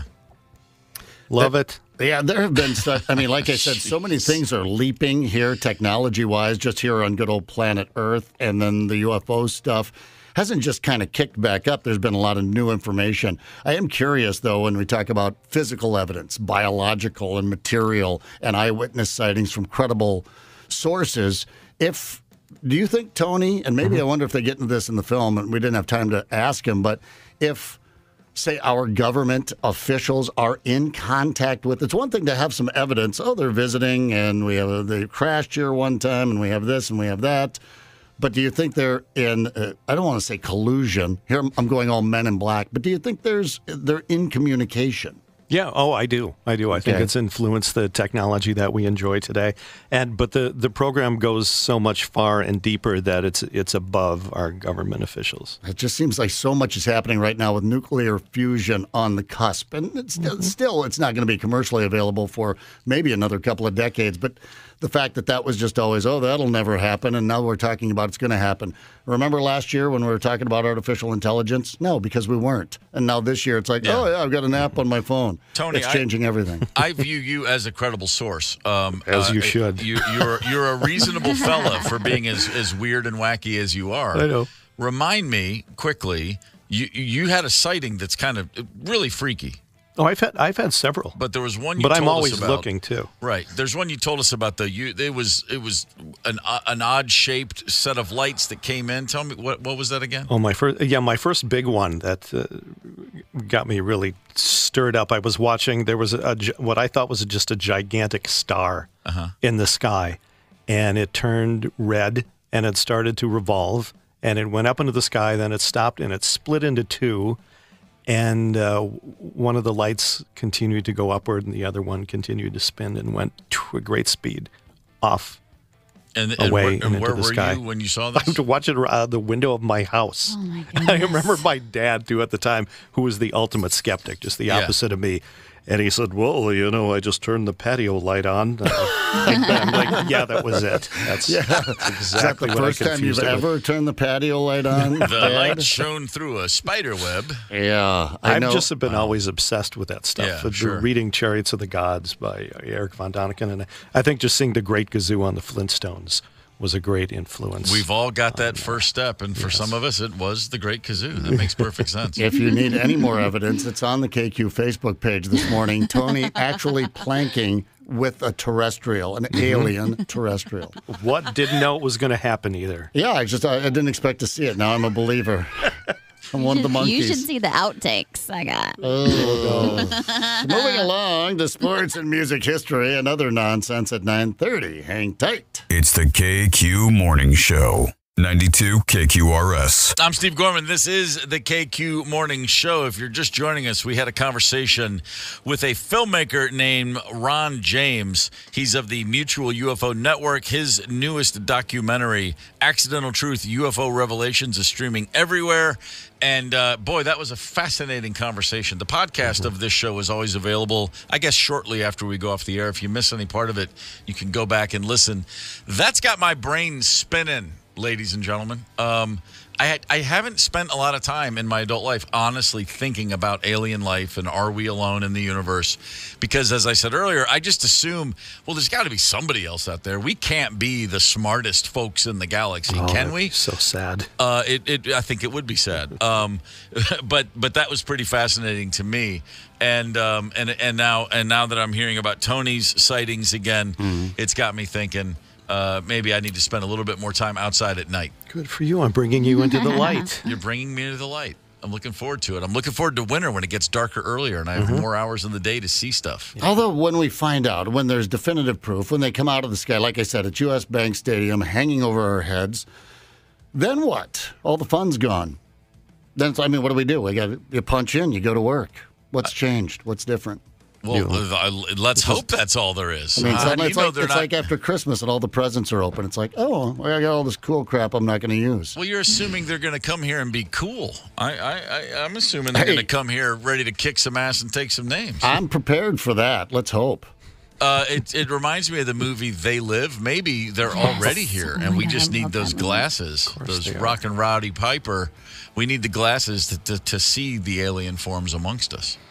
How do you explain Victor Wembanyama if you don't think aliens are still here? 7'4", and he's got ball handling skills like that? Come on. Yeah, he's a shapeshifter. He's a shapeshifter. If you want to shift your shape and if you want to lower your blood pressure, a reminder from earlier today, Dr. Brian Zepp informed us that wall squats are really good for your ski game. Also good for your blood pressure. This is true. Planks, where you're you're about to do a push-up, but you don't. You're down on your elbows, but otherwise it looks like the push-up position. A plank. Planks and then wall squats where you just stand against the wall and squat down. Your back to your butt is against the wall. Your legs are in a right angle. Straight thigh down to the floor. Hold those two things lower blood pressure apparently very effectively. For our hunters listening, if you're not quite grasping the whole wall squat thing, just imagine you're out in the woods and you're taking and you're popping a squat out there. You have to lay it down, right? The big potty out in the woods, and you're constipated. That's the same thing. Just lean up against a tree. And you could balance a bowl of Cheez-Its right there on your knees. I often do. Who eats on the toilet? Raise your hand. Nope, just me. Oh, my God. You have never eaten sitting on the toilet? No. Nothing. Not one bite of anything. Never finished a cookie. Blood pressure. No. Never finished a cookie while just your mid-stride cookie. Oh, now I've got to sit down and no. Me either. Not. just asking. No real reason. Just setting a trap. Yeah, no, like a meatball sub, but nothing else. It's weird. I think about if I have food in my hand and I'm actually going to the bathroom, I usually leave it out of the bathroom. Like I don't even want to bring it in. Well, all right. I don't know. I'm not. There's got to be. I'm sealed. Surely. My BH is sealed on the toilet seat. There, it's not like it's. But I'm just thinking, surely in a stupor I've done that, but I can't. I can't recall, walking in there and like I really got to pee, and this bean burrito ain't gonna eat itself. I mean, it's probably happened, but I don't remember it. Now that I think of it, I've seen a lot of like food wrappers and half drinking drinks and porta potties lately. I'm always puzzled by that. Okay, now that's just people who lose a dare or something. Like that's like you have to go into the porta potty and eat this sandwich. You have to eat 2 sloppy joes in this porta potty. Damn it. Okay. Speaking of porta potties, we were talking about planking earlier, and I got all the guys to plank, not the regular plank, but the planking objects plank. Mm-hmm. People my age know what I'm talking about. My friend Janie and I were just talking, and she once planked a porta potty at WeFest. And we will find the photo, and it'll be great. What does that mean? She got on top of the porta potty? She got on top of the porta potty. Okay. We hoisted her up there. She's only like 100 pounds, so we hoisted her up there. Solid plank. That's pretty strong. The only activity I've ever seen on top of porta potties was in the infield at Churchill Downs during the Kentucky Derby. Torrential rain in 2010. The whole and by the way, the Kentucky Derby, that's a huge track. The infield is monstrous. It's several football fields of infield, much wider, much longer. It goes on forever. And the crazy, if you go to the Kentucky Derby, the infield is that's where the acid is. Like if you want to go deep into your party zone, Kentucky Derby weekend, you get to the infield. You're not in the grandstand in your shucker suit and your nice hat, and you go to the infield and you get into a mud bog and you trip balls and you lose your mind. That's where the party is. And during that Kentucky Derby of 2010, when I was walking through the infield, it's like when the warden takes a tour of the penitentiary. That's what I felt like. I'm just checking this out to make sure it's I'm not participating. I'm not going to be here long. There was rows of porta-johns, and it was muddy and wet, and the crowd would hoist 2 guys up, and they had a long line of porta-johns, but they were they backed up to each other. It's like say you had 10 porta-johns and then right behind them 10 more, all facing out away from each other. Is that making sense? Yeah. It's like a parking lot, but everyone's pointing out, if you will. And so you have 2 rows of porta-johns, and so they would hoist 2 people up, and they would stand next to each other, and then they would race. He was running across the roof of wet, slippery, muddy porta-johns. And when you fall, you're going all the way down to the ground, and people aren't catching you because they're drunk and tripping too. And watching just muddy drunk guy after muddy drunk guy try to sprint across the top of 10 porta-johns. And the whole time this is happening, there's just horse races going on around the track all day long. I'm betting my money in the pit there inside on those guys. Incredible. That's where the entertainment is. That sounds awesome. The point of this whole story is to yet again reiterate, we got to get this show to the Kentucky Derby. I would love to do that. It is the absolute most cacophonous group. It's the most insane sporting event I've ever seen. Do we have to ask? Can we just we can just go. Yeah, get Oberg with us in a bus. We get an engineer, and we just head down there and just do it. I'm from Kentucky. We could make this happen. Yeah, you know the road there. Yeah, I know how to get there. Right. What could possibly go wrong? I love that. Case of Woodford Reserve in the mud in the infield would be great. Yeah, you got me all fired up with this infield thing. Before I thought it was a bit stuffy, a bit the grandstand stuffy. Yeah. You go in that tunnel and you come out in the infield and it's like you think you're at Woodstock. All it's right. like that's that time tunnel that we were talking about. You come out and it's like 1969 and someone's going, don't take the brown acid, and then you do, and then, oh boy, horses? What horses? I saw some unicorns running around on that track, but I don't know about any horses. I would like a floppy hat. Yes, there's floppy hats galore, Candice. We should get you in a floppy hat, and we should all get to that infield. Now that we have a plan, let's look back. August 3rd, 1921, Kennesaw Mountain Landis. That's a man's name. He was the recently appointed first commissioner of baseball He imposed a lifetime ban on 8 members of the Chicago White Sox for their roles in throwing the 1919 World Series. They were then referred to as the Black Sox. Nobody who undertakes or promises to throw a ball game should ever play professional baseball. Apparently, Pete Rose missed that chapter in his history books growing up. That went down on this day 102 years ago. On August 3rd, 1984, the whole country, the United States of America, rallied around one small, strong young lady named Mary Lou Retton. Remember Mary Lou Retton? Oh, so Summer cute. Olympics of 84. She got a perfect 10 in the vault. She stuck the landing. And there was the famous shot of her and her coach, Bella Caroli, before she went out. And he goes, Mary Lou, let me tell you something. And she goes, I'm going to stick it. And turned around like she didn't want any coaching. I'm going to stick it. That's all she said. Yeah. And On by the God, Wheaties she box. did. Yeah. It's pretty great. Yeah, exactly. The queen of the Wheaties box for quite some time. The KQ Morning Show. 92 KQRS.